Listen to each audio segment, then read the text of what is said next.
morning. This is All India Radio, Kohima. The morning news read by Ketholeno.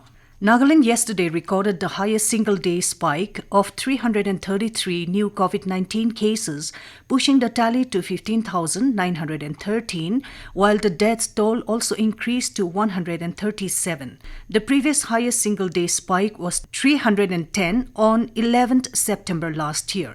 Minister for Health and Family Welfare S. Pangnapom in a tweet said the fresh cases detections include 204 in Dimapur, Kohima 116, Mokokchung 6, Mon 4 and 1 each in Tuensang, Peren and Longlen.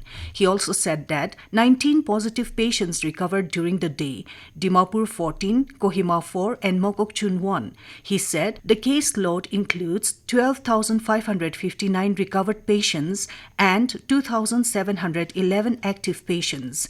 An update by the HFW department said the deaths of 15 positive patients since May 5 last, 14 in Dimapur and 1 in Zenoboto district, has increased the death toll in the state to 137, of which 10 had comorbidities. A total of 506 patients have migrated to other states. A church revival camp held between 21st to 25th of April turned into a super spreader event in Mon district as 45 persons have tested positive out of 69 samples with a positivity rate of 65%. Informing this in the COVID-19 weekly bulletin yesterday, Principal Director of Health and Family Welfare Department Dr. Nikrilie Kimeo said testing and contact tracing is still underway. The Mon district administration has directed all attendees to self-isolate and turn up for testing. He said that social and religious events are high risk factors for such super-spreading events. Meanwhile, random sampling in Kohima district has shown a high positivity rate of 61% during the week. The principal director said among the 122 taxi drivers tested randomly, 58 were found positive, while among 88 shopkeepers, 70 were positive.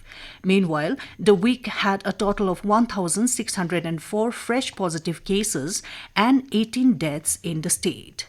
The Supreme Court yesterday constituted a 12-member task force to assess availability and distribution of medical oxygen on a scientific, rational and equitable basis across the country. The task force will also suggest measures to ensure availability of medicines needed to treat COVID-19. A bench of justices, D.Y. Chandrachud and Mr. Shah said the rationale for constituting the task force at national level is to facilitate a public health response to the pandemic based on scientific and specialized domain knowledge. The task force will consist of leading experts from across the country as members and resource persons. Meanwhile, Railways has delivered nearly 3,400 tons of liquid medical oxygen to various states across the country. The Railway Ministry said 54 oxygen expresses have already completed their journey so far. BJP central leaders held a meeting with Assam Chief Minister Sarbananda Sonowal and Senior Minister Himanta Biswa Sarma to discuss about the leadership issue in the new government. The meeting concluded yesterday evening at Party President J.P. Nadda's residence in the national capital and was attended by Home Minister Amit Shah and BJP General Secretary B.L. Santosh. Speaking to the media after the meet, Assam's caretaker Chief Minister Sarbananda Sonowal said that the BJP Legislative Party meet will take place in Guwahati today and answers to all questions will come out from that meeting. In the recently held assembly elections, BJP registered a decisive victory, but the party is yet to take a decision on who will be the Chief Minister in the new government. The Indian Red Cross Society IRCS Kohima District Branch, in commemoration of World Red Cross Day yesterday, visited the Good Samaritan Old Age Home at Mariama.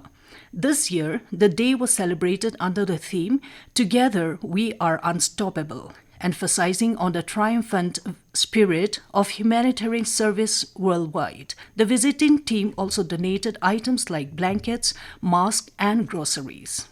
And as the number of COVID cases are on the rise again, we appeal to our listeners to take all the precautions and all those above 18 years of age to get vaccinated without any hesitation. Stay safe and protected by following these 3 simple steps: wear a face mask, focus on hand and face hygiene, and maintain a distance of 2 yards for social distancing. With that, we come to the end of morning news. Have a nice day.